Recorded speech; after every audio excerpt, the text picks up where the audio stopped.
The Mouttet Mile is only 4 days away. All preparations are close to completion for the 16 horses entered, with the connections ready for battle on Saturday, December 3, 2022. One of the contenders among the 16 starters is Oneofakind, trained by champion Anthony Nunes. He spoke with the team from the Quick Galloper about the status of his charge, and his expectations going into the Mouttet Mile. The Mouttet Mile, very prestigious event. You have Oneofakind. Tell me how he has prepared for this event.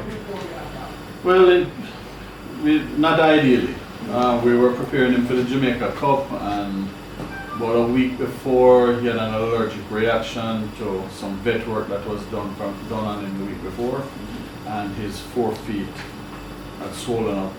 And he wasn't lame, but obviously it was uncomfortable for him, and so it just made no sense to run him like that. So he missed the prep race, which the Jamaica Cup was going to be a prep. Sounds odd that you'll be using the Jamaica Cup as a prep, but he's been battling lameness issues he's only made 3 starts this year, right? So it has been hard on him. But when he is sound and healthy and fit, he runs really well. A half a mile to run. They're into the turn for home and making their way to the 7/16th, and it is a big daddy now who presses through to get that lead from Oneofakind. Marquesas dropping down dangerously on the outside. Byrne notices backing out of it, racing against the rail, so John may have had enough. Rasimandel and Hovercraft trying to close up. The Grey Best Daughter ever racing in behind. Crimson has now improved 1 spot ahead of Awesome Treasure.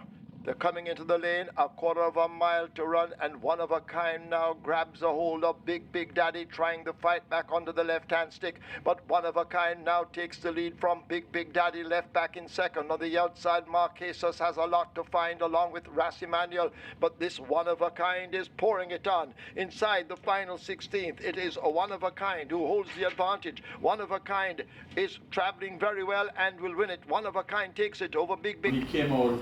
The swellings went down after some antibiotics, got back to work.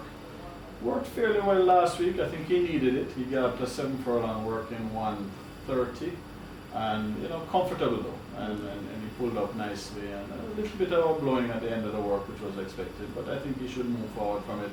The great thing was that he came out of the work excellent, so he was sound and perfect on Sunday morning, and so far all systems say go. Yeah, so he's not 100%, but realistically, what are you looking for, hoping for?